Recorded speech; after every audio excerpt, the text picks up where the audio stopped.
Olympic जो Japan में होना था, उस दौड़ के अंदर हमारा ये खेल पूरी तरह से शामिल था और इसका पूरा प्रयास था।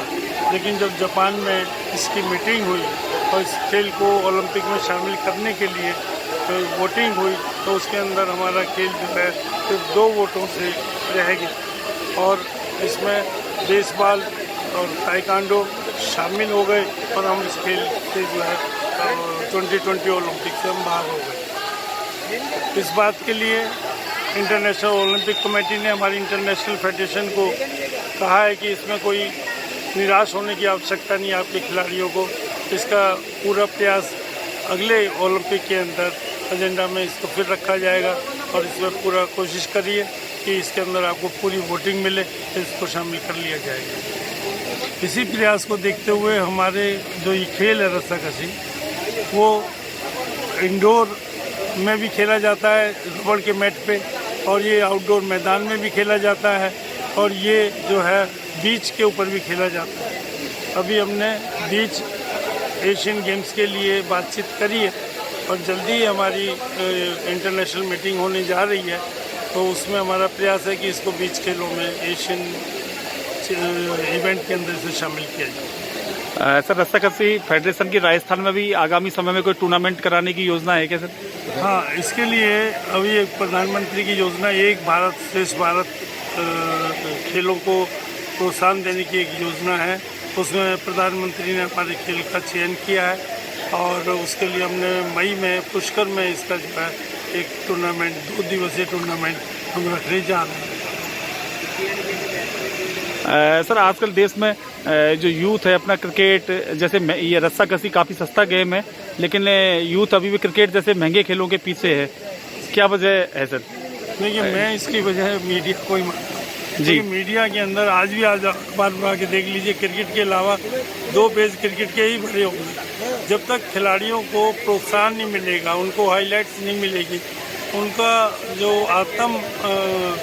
विल पावर है उसको स्ट्रॉन्ग हम नहीं करेंगे, तो वो उसी तरफ को जाएंगे जिधर को मीडिया ले जाएगा। सर, जिस तरह से क्रिकेट में 2020 का नया स्वरूप आया है, इसी तरीके से रस्साकशी में अपन को नवाचार करके लोगों को जोड़ने के लिए, खिलाड़ियों को जोड़ने के लिए हमने एक प्रयास किया था कि इसको जो है लीग इसकी शुरू करी जाए, और लेकिन इसके लिए कोई भी बिजनेसमैन या कोई फिल्म स्टार आगे नहीं आए कि जो हमारे खिलाड़ियों को प्रोत्साहन दे सकें और टीम को खरीद सकें और बना सकें, तो इसके खर्चे को जो है उठा सकें जी।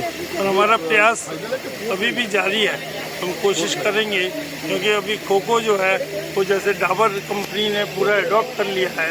हम भी लोगों से बात कर रहे हैं कंपनी से कि कोई हमारे खेल को अगर अडॉप्ट कर ले तो उसमें खिलाड़ियों का फायदा ज़्यादा से ज़्यादा। सर, महंगाई के इस दौर में खिलाड़ियों को जो भत्ता मिलता है, भारत सरकार हो चाहे किसी भी देश की राज्य की सरकारें हो, काफ़ी कम मिलता है इस महंगाई के इस दौर में सर।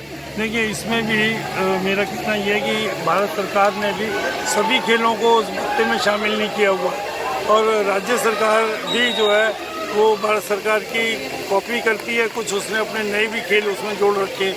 लेकिन खेलों के बारे में चाहे वो किसी की भी सरकार किसी भी राज्य में हो, सबको जो है सबको समानता देनी चाहिए, क्योंकि खिलाड़ी जो है उसके अंदर कोई भेदभाव नहीं होता है, न वो उसमें जात पात होती है, न वो किसी पार्टी पॉलिटिक्स में होता है। खिलाड़ी तो खिलाड़ी है और ज़मीन से जुड़ा हुआ है वो, उसका जो है भत्ता जो है वो हर एक खिलाड़ी का, चाहे वो क्रिकेट का हो या रेसलिंग का हो। देखिए, भूख तो सबको बराबर लगती है, डाइट सबको बराबर चाहिए, पर ये भेदभाव सरकार को नहीं रखना चाहिए।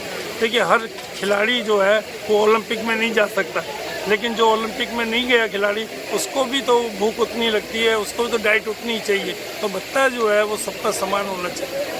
सर, स्कूली जो गेम्स है उसमें 60-70 गेम सरकार ने शामिल तो कर दिए, लेकिन जो प्राइवेट स्कूल्स हैं, गवर्नमेंट स्कूल हैं, उनके पास खेल मैदान तक नहीं है। ऐसे में जो भारत का जो भविष्य है खेलों में, अपन कैसे सुनहरा देख सकते हैं? देखिए, इसके बारे में मैं प्रधानमंत्री श्रीमती इंदिरा जी को धन्यवाद देना चाहूँगा, इंदिरा गांधी जी को। उन्होंने एक योजना बनाई थी, जिस स्कूल के पास ग्राउंड नहीं होगा उसको स्कूल की मान्यता नहीं दी जाती थी, लेकिन पिछले 10 सालों में वो सब योजनाएं बंद कर दी गई हैं।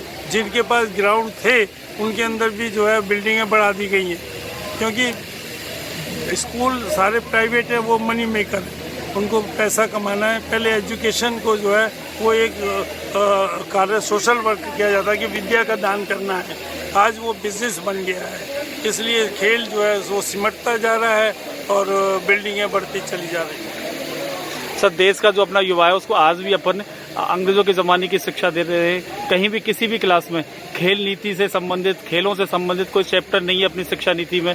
शिक्षा नीति में अभी सरकार ने बदलाव भी किया है, लेकिन मैं यही आपकी बात काटते हुए, ऐसा नहीं है। भारत सरकार ने पहले भी और आज भी सरकार ने जो फिजिकल एजुकेशन का चैप्टर था वो उसको छेड़छाड़ नहीं करी है, वो एज इट इज चल रहा है। और स्पोर्ट्स का पीरियड हर एक क्लास के लिए हर कंपल्सरी है, चाहे उसके बाद खेल ग्राउंड है या नहीं भी है। लेकिन ये CBSE ने जो है वो अपनी जो पॉलिसी थी, रिकॉग्निशन की पॉलिसी स्कूलों की, उसके अंदर जो है ये सुधार करके कि भाई उसमें खेल ग्राउंड हो या ना हो, उसके बाद इतना प्लॉट होना चाहिए, वहाँ उसको मान्यता दे दी जाती है। उनका विचार है कि नहीं, एजुकेशन बढ़ानी ज़्यादा ज़रूरी है। जब एजुकेशन होगी तो खिलाड़ी कहीं भी पार्क में जाके भी खेल सकता है, लेकिन इससे खेल का सुधार नहीं होगा। स्कूल के पास स्पोर्ट्स का स्ट्रक्चर होना बहुत ज़रूरी है। जी सर, धन्यवाद सर।